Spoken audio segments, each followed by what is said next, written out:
वही 71 35 रुको। तो फ्रेंड, आज बड़े दिन बाद हमारा वज़न 71 kg हुआ। बस अपने पड़ाव से मैं सिर्फ़ और सिर्फ 1 kg दूर है। तो यहाँ पे 70 kg हो जाए मेरा वज़न, तो मेरा जो एक टारगेट था ना वो पूरा हो जाए। सुबह के बजे हैं अभी लगभग 6:30 से ज़्यादा हो रहे होंगे, और गोलू टिफ़िन लेके चले गए हैं स्कूल। और सबसे पहले मैं साफ़ सफाई शुरू करूँगी, क्योंकि सुबह के टाइम जब सब्जी और रोटी बना दो ना, तो रोटी का जो परथन होता है, पलोथन जो हम बेलते हैं वो गिरता है ना, तो पूरा गैस पे, पूरा स्लैब पे वो मतलब बिखर सा जाता है, तो बड़ा ही बेकार लगता है। तो इसलिए एक बार वैसे नॉर्मली सफाई होती है, वैसे रात में डीप क्लीनिंग होती है अच्छे से साफ़ सफाई, लेकिन सुबह में जो ये साफ़ सफाई होती है बहुत ज़्यादा डीप क्लीनिंग नहीं होती है। बस वही पलोथन झाड़ के और स्लैब वगैरह को साफ़ कर देना होता है। और रात के टाइम पूरा क्लीनिंग होता है अच्छे से, निकाल के सो साबुन लगा के रगड़ के गैस बर्नर वगैरह और ये टाइल्स वगैरह जो भी गंदगी होती है वो रात के टाइम साफ़ सफाई होती है। तो मैंने सोचा रोज़ तो टिफ़िन शेयर करते हैं, चलो आज यहीं से शुरू कर देते हैं ब्लॉग बनाने का। सुबह से ऐसे चक्कर से आ रहे थे, तो मैं सोच रही थी कभी कभी होता है ना, मैं सोचती हूँ शुरू करूँ ब्लॉग कि नहीं शुरू करूँ, इन सोच में पड़ी रहती हूँ। फिर सोचती हूँ चलो जो कुछ भी होगा वही शेयर कर देंगे। मुझे सबसे पहले यहाँ पे किचन का स्लैब साफ़ किया, बर्तन सारे सिंक में डाले हैं, गैस साफ़ किया है। ये चने भिगोए थे, थोड़े से चने भिगोए हैं, ज़्यादा नहीं, क्योंकि ज़्यादा भिगो दो ना तो फिर वो खाते नहीं। थोड़े थोड़े क्वांटिटी में मैंने भिगोए हैं। और मूंग जो था वो रखा हुआ था, मूंग कम पसंद करते हैं, चने ज़्यादा। और इसी कटोरे में मैंने अपना धनिया वाला पानी जो है गुनगुना कर लिया है, इसको छान लेते हैं और एक साइड में रख देते हैं। ये थोड़ा सा ज़्यादा गर्म हो जाता है तो ठंडा होने के लिए रख देते हैं। और अब चाय चढ़ा देते हैं, सिर्फ चाय पीते हैं पतदेव जी। बाकी जो है गौरी आज स्कूल गई नहीं है, सो रही है, और गोलू स्कूल गए हैं सिर्फ आज अकेले। गौरी का मन नहीं था तो नहीं गई है आजकल। गौरी ना जब उसका मन होता है तो जा रही है, जब नहीं मन हो रहा तो नहीं जा रही। तो सबसे पहले हम चाय चढ़ा देते हैं, चाय पकती रहेगी, उसके बाद मैं अपना सिप सिप करके पानी पीती रहूँगी। धनिया पानी पीने के बहुत ही ज़्यादा फ़ायदे हैं। जैसे आपको जीरा पानी फैट कटर का काम करता है, वैसे धनिया तो सबसे अच्छी बात क्या होती है ना, थायराइड के लिए बहुत ही ज़्यादा फ़ायदेमंद होती है। तो इसीलिए मैं सुबह के टाइम धनिया पानी खाली पेट लेती हूँ। इसके काफ़ी सारे बेनिफिट हैं। इसने जो हमारे चेहरे में ग्लो, स्किन में ग्लो, ये सारी चीज़ें जो आती है ना, ये सुबह जो हम खाली पेट ये पानी वगैरह पीते हैं इसकी वजह से होता है। आप नींबू पानी भी, नींबू, शहद और क्या कहते हैं इसमें जिंजर वाला पानी ले सकती हैं, बहुत तरीके का पानी, अजवाइन पानी, सौंफ पानी, जीरा पानी, धनिया पानी, मेथी पानी और लेमन वाला पानी। तो बहुत तरीके से पानी आता है, आप जो भी पिएं। वैसे जो आपको सूट करे, जो आपको पसंद हो टेस्ट में, वो आप ले सकती हैं। तो सबसे पहले यहाँ पे अभी बर्तन नहीं धुला, हमने सोचा सबसे पहले झाड़ू का काम निपटा लेते हैं, झाड़ू मार लेते हैं। और गर्म पानी पीने के बाद पंखा बंद कर दो तो वैसे भी हमारी बिना एक्सरसाइज के बहुत सारे पसीने निकल जाते हैं, एक अच्छी खासी एक्सरसाइज हो जाती है हमारी। पंखा बंद करके झाड़ू लगाने में, पूरा चद्दर झाड़ने में बहुत ही ज़्यादा एनर्जी खर्च होती है। लेकिन हमारी जो कैलोरी होती है ना, वो बड़ी ही मुश्किल से बर्न होती है। हमारी कैलोरी जो होती है, यहाँ तक कि थायराइड वालों की जो कैलोरी होती है ना, बहुत ही जिद्दी होती है, बहुत ही कम बर्न होती है। जैसे उनको नॉर्मल इंसान जो एक है ना, थोड़ा सा चल दे तो उसकी कैलोरी बर्न होती है, लेकिन जिनको थायराइड होती है ना, वो 4 किलोमीटर 5 किलोमीटर चले तो भी उनकी कैलोरी बहुत ही कम बर्न होती। तो सबसे पहले झाड़ू का काम निपटा दिया है, उसके बाद मैंने यहाँ पे मेज उतार के रख दिया है, चद्दर बिछा देंगे और यहाँ पे पतदेव जी हमारी मदद करेंगे। आज मुझे पूजा पाठ नहीं करना था, तो मैं डायरेक्ट स्नान करके और अपने नाश्ते पे आ चुकी हैं। तो नाश्ते में थोड़ा सा ये जो बच्चे खाते हैं वो लिया है, और यहाँ पे चिया सीड भिगोया था, इसमें किशमिश डाल के। चिया सीड आप लोग पूछते हैं इसके बारे में बताइएगा। चिया सीड के बहुत सारे फ़ायदे हैं। ये आपके पेट को ना बहुत देर तक भरा भरा लगता है चिया सीड खाने से, और ये हाइड्रेट रहता है, मतलब शरीर हाइड्रेट रहता है चिया सीड खाने में। आप पानी में ले सकती हैं, जैसे आपको पसंद हो, स्मूदी में ले सकती हैं। अब मुझे क्या होता है, स्मूदी नहीं बनाती हूँ, तो ये सारी चीज़ जो है इसमें मैंने डाला है आधा सेब कटा हुआ, 4-5 बादाम, 4-5 किशमिश और चिया सीड, दूध डाला है और थोड़ा सा गुड़ डाला है फोड़ करके, ताकि ये मिठास हो जाए। बस बढ़िया आराम से इसको चबा चबा के खाना है। कोई भी चीज़ आप खाएं आराम से, इत्मीनान से, आप अपने लिए टाइम निकाल के। मैं बार बार अपनी वीडियो में कहती हूँ, खाने पीने में आप भागा दौड़ी ना करें, सारे काम आप भाग दौड़ के करें, लेकिन खुद के खाने में बिल्कुल भाग दौड़ ना करें, आराम से खाएं। उसके बाद आज मेरा बात करने का मन नहीं हो रहा था, सुबह से चक्कर से खाए जा रहे थे। मैंने सोचा चलो कुकिंग का काम निपटा लेते हैं। पता नहीं मतलब कि कब मन होए, मतलब मन होता है ना कि जैसे जब तबीयत ना ठीक रहे तो लेट जाओ, तो ये फिर मन नहीं करता है। तो फिर हमने सोचा चलो कुकिंग का भी काम फटाफट से निपटा लेते हैं। तो सबसे पहले यहाँ दाल छौंक के बना रहे हैं। ये वाली दाल बहुत ही बढ़िया होती है, सब्जी ना बनाओ तो भी काम चल जाता है। सुबह के टाइम मैंने आलू की भुजिया बनाई थी, जो कि आप लोगों के साथ कई बार शेयर कर चुके हैं। और सुबह मैंने कुछ शेयर ही नहीं किया था टिफ़िन वाला, जो भी रूटीन शेयर टिफ़िन वाला जो भी मैंने बनाया था बच्चों के टिफ़िन के लिए, वो मैंने सूट नहीं किया था। और यहाँ पे प्याज वगैरह पक जाने के बाद इसमें टमाटर ऐड किया है, थोड़ा सा किचन किंग, थोड़ा सा सब्जी मसाला, हल्दी पाउडर, इन सबको भी अच्छे से भून लेते हैं, एक बार मिक्स कर लेते हैं। स्वाद अनुसार आप नमक डाल दें, यहाँ पे गल जाए ताकि टमाटर वमाटर, या फिर बाद में भी ऐड कर सकती हैं। दाल जब सीटी आएगी ना तो सभी चीज़ें आराम से पक जाती हैं। साथ ही इसमें मैंने मसूर की दाल और अरहर की दाल मिक्स करके रखते हैं, वो ऐड कर दिया। मसूर की दाल बहुत बढ़िया लगती है, आप कभी नहीं खाए हो तो बनाइएगा। सबसे अच्छी क्या बात है ना, मसूर की दाल या फिर मूंग की दाल, ये सब बन भी बहुत जल्दी जाती है, एक सीटी में बन जाती है। तो यहाँ पे अपने अनुसार पानी आप डाल सकते हैं। मसूर की दाल बनने के बाद गाढ़ी हो जाती है, इसलिए आप पानी थोड़ा सा ज़्यादा ही ऐड करें। और उसके साथ साथ धनिया की पत्ती ऐड कर दी खूब सारी, और स्वाद के अनुसार नमक ऐड कर देंगे। ढक्कन लगा देंगे, 2 सीटी में आपकी दाल बढ़िया आराम से गल जाएगी। और दाल निकालने के बाद देख ही रहे हैं कितना बढ़िया टिम लग रहा है, ऊपर से धनिया की पत्ती कट करके ऐड कर दी है। और बस इसको ढक देना है। बढ़िया दाल बन चुकी है, फर्स्ट क्लास। आप इसके साथ चटनी और सलाद ले लें, सब्जी की कोई ज़रूरत नहीं होती इस दाल के साथ, बहुत ही बढ़िया लगता है। दाल खाली कर लिया है और कुकर धुल लिया है अच्छे से, उसी में चावल भी ऐड कर देते हैं। चावल ऐड करने के बाद बस आपको आवश्यकता अनुसार पानी डाल देनी है। तो मेरा क्या होता है ना, मैं भगोने से ही नाप के चावल डाल लेती हूँ, तो इसी अनुसार से अपना पानी ऐड कर। पहले मैं दाल चावल में थोड़ा सा नमक, थोड़ा सा घी भी ऐड कर देती थी। जब बच्चे छोटे थे, सब्जियाँ वब्जियाँ नहीं खाते थे, तीखा लगता है ना, तो बच्चे वैसे सूखे चावल खा लेते। तो यहाँ पे थाली में थोड़ी सी आलू भुजिया, थोड़ी सी मैंने अपने लिए कुंदरू बनाई थी, जो कि आप लोगों के साथ शेयर नहीं किया है, थोड़ी सी दही, थोड़ा सा सलाद। दाल मैंने लिया नहीं, मैंने सोचा जब दाल की ज़रूरत होगी तो ले लेंगे, अभी फ़िलहाल दाल की ज़रूरत है नहीं। आजकल खाने में भी थोड़ा सा मैं जो खाना चाहिए प्रोटीन वाली चीज़ें मैं नहीं खा रही हूँ, और खाने में भी गुस्सा गोलू पता नहीं क्या बोल रहे हैं ना, तो बहुत ही ज़ोर की गुस्सा लगी। वैसे खाना खाते वाते समय गुस्सा नहीं करना चाहिए, लेकिन अब जब हो ही जाता है, कितना भी कंट्रोल करो। उसके बाद शाम के टाइम चाय वाय बनाई, सबको चाय वाय दिया। मैंने सोचा चलो थोड़ा वॉक पे हो आते हैं। डर तो मुझे लग रहा था कि चक्कर आ रहे हैं, जाऊँ कि ना जाऊँ। फिर मैंने सोचा चलो बहुत सारे लोग आते हैं वॉक करने, अगर मैं गिरी और तो फिर बहुत सारे लोग आ जाएंगे, मतलब होता है ना परिचय में होता है, साथ में जाओ तो फिर पता चल जाएगा। और वॉक ना करने जाओ तो फिर बहुत ही ज़्यादा मतलब ऐसा अटपटा सा लगता है, ऐसा लगता है कुछ छूट सा गया। वैसे भी आजकल सुबह के टाइम कहाँ जा पा रहे हैं, सुबह के टाइम बच्चों की टिफ़िन हो जाती है।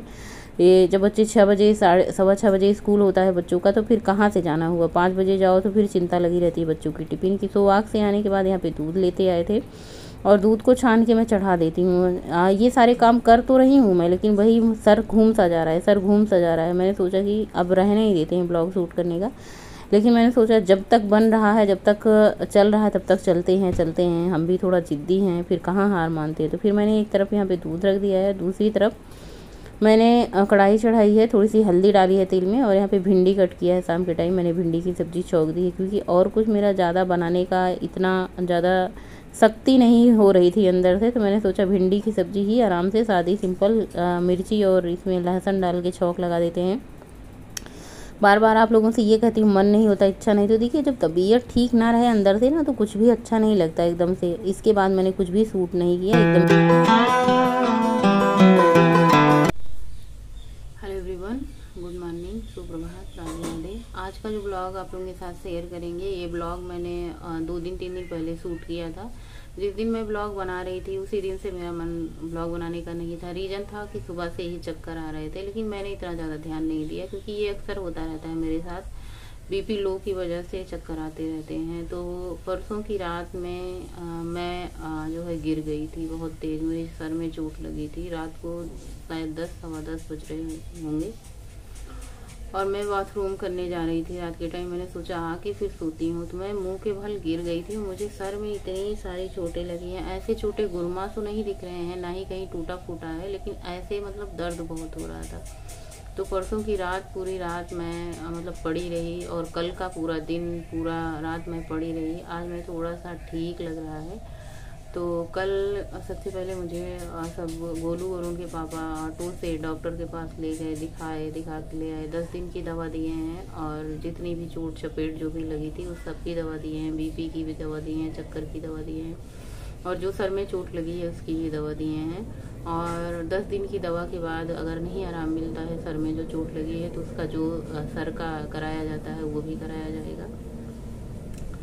फिलहाल आप अपने बहुत सारे ब्लॉग में कई कमेंट आते हैं कि आप कहती हैं मन नहीं होता है, मन नहीं होता है, मन नहीं होता है। तो ये सही बात है कि कभी कभार जो ऐसा होता है ना कि बिल्कुल मन नहीं होता है, जैसे कुकिंग करने का मन नहीं होता है, जो हमारे शरीर में एक थायराइड होती है बीमारी, वो हमारे पूरे शरीर का सत्यानाश करके रख देती है। यानी कह सकते हैं इतना ज़्यादा दर्द होता है पैरों में, तलुओं में दर्द होता है, घुटनों में दर्द होता है, पैरों में दर्द होता है। ऊपर से जब आपका शरीर भारी हो जाता है तो फिर ये दर्द और होता है। और उससे होने पे सुहागा तब हो जाता है जब हम खड़े होकर किचन में खाना बनाते हैं। कुछ देर खड़े होकर किचन में खाना बना लो तो समझ लो कि आपको बहुत ही ज़्यादा दर्द होता है। वो जिसको जो बीमारी होती है वही जानता है, बाकी तो सबके लिए सब कुछ मजाक लगता है। तो परसों रात में मैं गिर गई थी, जिसकी वजह से ये ब्लॉग ऐसे कैसे रह गया। थोड़ा बहुत मैंने शूट किया, घर में मैंने बताया सबको चक्कर आ रहे हैं, पर इतना ज़्यादा जब रोज़ वाली बीमारी हो जाती है तो उस पर ध्यान नहीं दिया जाता। तो परसों की रात में मैं जब गिरी तब से मैं उठी ही नहीं। आज मैं थोड़ा बहुत उठी हूँ, जिसका रीज़न ये है बच्चों के लिए, खुद के लिए कुछ करो ना करो, लेकिन माँ होने के नाते बच्चों के लिए हमेशा उठना पड़ता है, करना पड़ता है। चाहे कितनी भी तबीयत ना ठीक हो फिर भी ठीक होना पड़ता है। जैसे कल तो मैं बिल्कुल उठी नहीं, ना कोई काम, सिर्फ स्नान किया था और बस डॉक्टर के पास गए। इसके बाद मैं आई, दवा खाई, 2, ढाई, 3 बज गए। पूरा दिन घर में खाना नहीं बना, ना किसी ने खाया। फिर आए पद्देव जी, दाल रोटी चावल बनाए, खाना खाए, दवाई खाए। तो आप लोगों को ना सिर्फ ये होता है कि कहने भर का होता है, लेकिन जो करता है, जिसको करना पड़ता है ना, उसको पता चलता है कि ये सिर्फ व्लॉग नहीं होता बल्कि पूरे दिन का हमारा दिनचर्या होता है, रूटीन होता है। हम आते हैं, बनाते हैं, सबसे ज़्यादा टाइम देना पड़ता है, एडिटिंग करनी पड़ती है। तो देखिए खाना बनाना कोई नहीं, हम 2 दाल रोटी बना के भी खा सकते हैं, कुछ भी करके खा सकते हैं। लेकिन ये जो ब्लॉग बनाने का भी एक जिम्मा होता है, जिम्मेवारी होती है, इसकी भी अलग ही रहती है, दिमाग में चलती रहती है कि मुझे आप लोगों के साथ टाइम से बना के शेयर करना है। और पहले तो मैंने सोच रखा था कभी कभार 1-2 वीडियो शेयर कर दूँगी, ऐसा कोई मेरा डेली रूटीन का प्लान नहीं था ब्लॉग बनाने का। लेकिन अब ये जिम्मेदारी बढ़ गई है तो मुझे यहाँ पे भी काम करना ज़रूरी हो जाता है। तो मैंने सोचा इस पूरी ब्लॉग में मैंने बातें नहीं की, क्योंकि जब मेरा मन नहीं होता, तबीयत ठीक नहीं होती, तो मैं ब्लॉग में बात करना ठीक नहीं समझती। कि देखिए आप लोग मेरे साथ जुड़े होते हैं तो आप लोग ब्लॉग को देखते हैं तो ये सोचते हैं कि चलो इनसे हैं जुड़े हैं तो इनसे कुछ अच्छी चीज़ें, खुशियाँ और सारी जानकारी जो भी देते हैं वो सारी चीज़ें मिलेंगी। अगर मैं अपना मुंह बना के आप लोगों के सामने आती हूँ तो वो भी अच्छा नहीं लगता ना, बिल्कुल भी अच्छा नहीं लगता। खुद मुझे भी नहीं अच्छा लगता कि मैं मुंह बना के आप लोगों के सामने आऊँ। इसलिए मैं सोचती हूँ कि जब मैं ठीक रहूँ, स्वस्थ रहूँ, तभी ब्लॉग बनाऊँ। अन्यथा मैं कोशिश करती हूँ कि जब मैं ठीक नहीं रहती तो वो चीज़ें आप लोगों के साथ बहुत नहीं शेयर करना चाहती कि मैं ठीक नहीं रहती।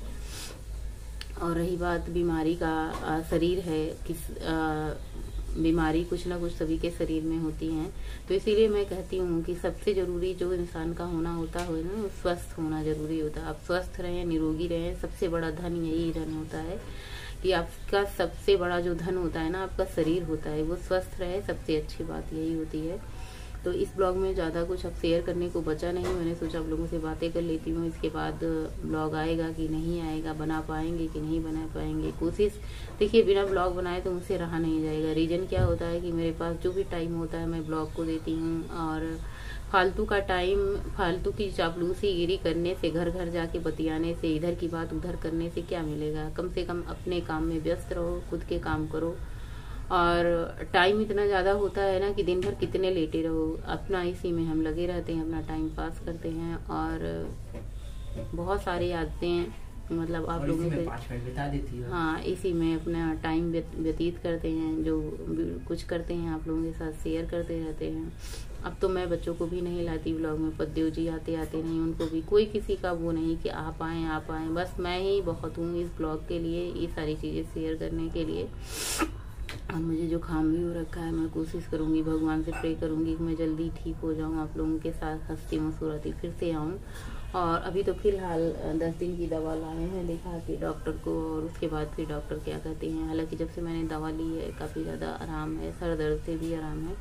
दर्द तो सर इसलिए कर रहा था जो चोटें लगी हैं, चोटें दिखाई तो नहीं दे रही, मुझे नहीं पता अंदर कितनी लगी हैं। पूरी रात में ऐसे ना होश हो हवास कुछ नहीं था मुझे, कहाँ थी कहाँ नहीं, बस आँख से आंसू निकल रहे थे और सर बहुत ज़्यादा मतलब दुख रहा था, दर्द हो रहा था। फिर गोलू उनके पापा ले गए, दिखा उखा के लाए, दवा खाई, आराम है। आज मैंने सुबह से थोड़ी सी दाल और चावल बनाई है, गोरी आटा गूँथ रही है रोटियां बनाने के लिए। और दही रखा है। गोलू को तो सब्जी चाहिए था, गोलू को सब्जी नहीं बनी तो फिर वो थोड़े से नाराज़ दिख रहे हैं। अब कोई नाराज़ हो कोई खुश हो, मुझे क्या ही करना। जब खुद की तबीयत ठीक नहीं है तो फिर जितना कर पाऊँगी उतना कर पाऊँगी।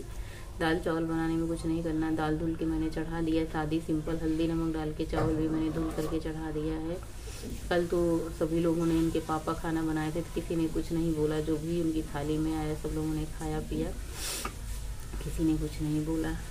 तो फिलहाल इस ब्लॉग को यहीं पे एंड करेंगे। मिलेंगे आप लोगों से नए ब्लॉग में। अच्छे रहे, स्वस्थ रहे और हंसता मुस्कुराता चेहरा लेके आप लोगों के सामने आएंगे।